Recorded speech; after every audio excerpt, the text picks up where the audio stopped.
Welcome back. Episode 2 of nothing. This isn't a thing. We're just filming a video. I don't restart. Here we are, back again. Yeah, it's so stupid. Just cut.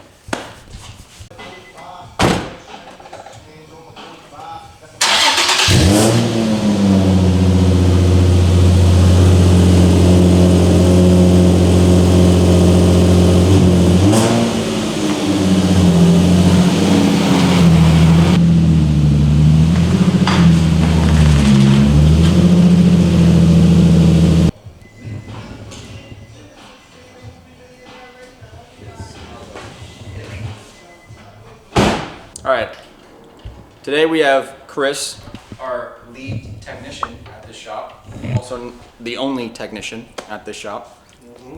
He does everything here. We're gonna show you how you align a 350Z for drifting. He's missing some components, but we're gonna go through the things that you should have. The suspension arms you should get for your Z if you want to drift it, and things that'll make it easier to align it. Anyway, before we start anything, let's start with the important stuff. How many days after you get Chinese food can you eat it? Like leftovers? I'm gonna go with 4 days. Sitting on the table? No, in a fridge. Yeah. I'm going 2 days. 2 days. I feel like it depends on what you get, though. I mean, because something with sauce would probably go bad pretty fast. Well, we're gonna find out. I feel like something with salsa would get better marinating that shit. Yeah, but the rice gets hot.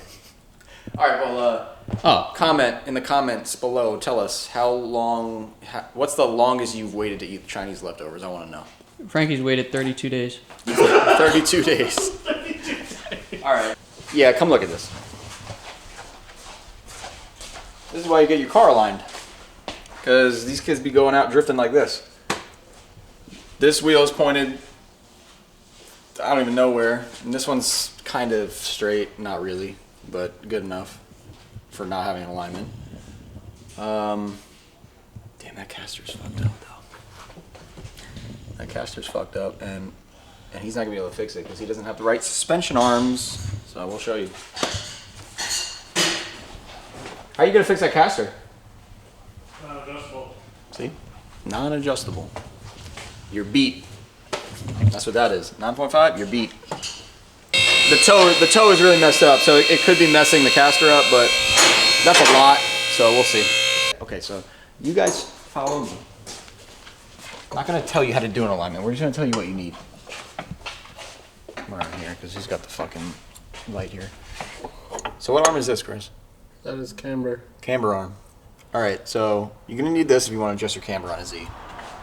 But what is there usually? There's usually an eccentric bolt here. Mm-hmm. Yeah, so you can only get a certain amount of camber with this bolt. So what we did was, or maybe the owner, I'm not sure who did this, but we put a lockout kit on here, which gets rid of the eccentric bolt, and then we put a GK Tech arm for camber. And then you have the toe arm up here. So you need these two arms at least if you really want to get a good alignment. You need at least the camber and toe arms. No one really changes the upper arm, right, Chris? No. Yeah, so no one changes the upper arm. But you're also going to need to get what they call true rear coilovers, because there's usually a bucket here with a spring. But this guy has true rear coilover. So he has a coil on shock style. Spring over shot. Spring over shot, yeah. He's got that, so he doesn't have the bucket here anymore with a spring. So this is a better setup. So you really want to get this. You don't really want to waste your time with the bucket back here and the toe arm. Do they even make an adjustable bucket toe arm? Mm-mm. No. So if you want a toe arm, you've got to get true rear style coilovers. All right, that's the rear. So toe, we usually want it around 0 or stock. It looks like stock for this car is towed in slightly, which is perfect, honestly. Wait, camber's usually -1. Yeah, the camber's -1, which what are you going to put it at? 0. Yeah, he's going to put it closer to 0. So stock setting is in between -1.1 and -2.1. But we don't really we want it to be as close to 0 as we can so we get even tire wear. The toe, we're going to probably put it near factory. which is 0.06 to 0.011, somewhere in there. A little bit of toe in will help with grip. If I did this right now, he would murder me. Nothing. Yeah, so slight toe in will help with rear grip. And if you're trying to get rid of some rear grip, you could always zero the toe out, but we usually just put it to factory settings. It'll probably track better too that way. And this is a street car, so that's probably the better place to put it. But the tire wear, we're gonna zero it out, or close to zero, because he wants to get even tire wear, which also helps with grip as well. You have more contact patch on the ground. So, all right, so come under here. Let's show the people. Can you see things in here? All right, so that's the AR, all the way at the top. Told him the top of the knuckle. I mean, this is a good example of what you know, if you don't have that adjustable arm, can you still drift a Z without that adjustable arm? Yeah, you can. I mean, you got, this car's lowered. It's got 2.5 degrees of negative camber, and they're almost even. The caster is relatively stock. If anything, the caster is increased from lowering it, and you can still set the toe. So, yeah, you can drift like this, but you got negative 2.5 degrees of camber. So when you turn the wheel at full lock, it's it's gonna have a lot of I guess you would call it camber gain. You're basically the tire's gonna be very angled. The leading wheel is gonna be very angled because you don't have a lot of camber. If you had more camber, if you had double that, if you had like 5 degrees of camber, when you turn the wheel completely to one way and it starts straightening out, it could possibly be perfectly straight instead of angled. The lead wheel. The lead wheel, yeah.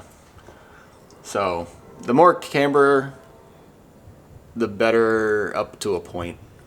And my point is usually like 5.0. Like 5 to 6 degrees.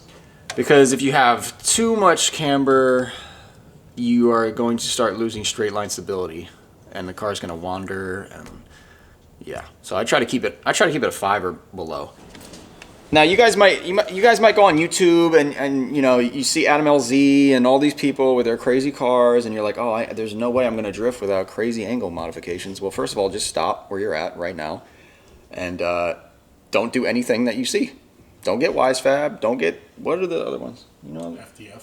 Don't get FDF. Don't get all the, you just need seat time right now. You're just starting out, so don't do any of that stuff. Please, God, don't do it.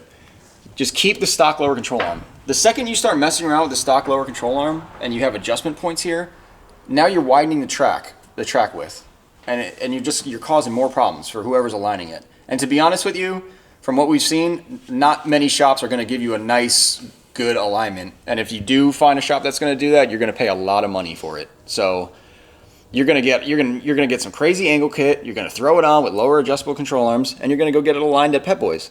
And they're going to have no idea what they're doing. And your car's going to be way worse than it would have been if you just kept everything stock, or you got an adjustable upper. You just saved your money and you got just an adjustable upper. What else does he have on here, Chris? What kind of angle mods does he have? That's the GK Tech. So he's got a GK Tech, what do they call this? Angle? Whatever. The Ackerman? Something with Ackerman. I don't know what they call this thing, but basically it's giving you angle. So this is the original pickup point for the tie rod, which, I mean, this product looks pretty good, because what would have been going on right now is this tie rod would have been angled up.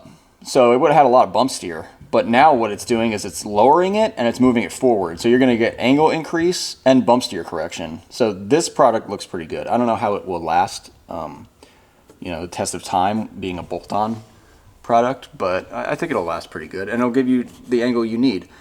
I still don't think you should even get that until you start drifting, though. I think you should get that after you got a couple track days under your belt, and then you should get that, which I think is what Mike did, the owner of this car. I think he's been listening to us. He hasn't changed anything crazy. The next thing he's going to get is the adjustable control arm. Upper control arm. The adjustable upper control arm, and that's really what you need for the front of this car. But yeah, guys, as you notice, as we make these videos, we keep things very simple. We drive our cars on the street. We don't, we're not competing. We're not trying to get crazy angle. We're trying to just create a fun, reliable car that is relatively cheap, at least suspension-wise. The outside's a different story. That's it, right? What else we gotta do? Well, let's let Chris align this because it's at past 6 and he wants to go home. All right, guys. That's it for the 350Z video.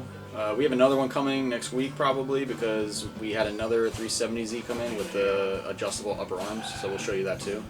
We're gonna be at Final Bout East, which is at Summit Point. What is it called? Summit Point Raceway?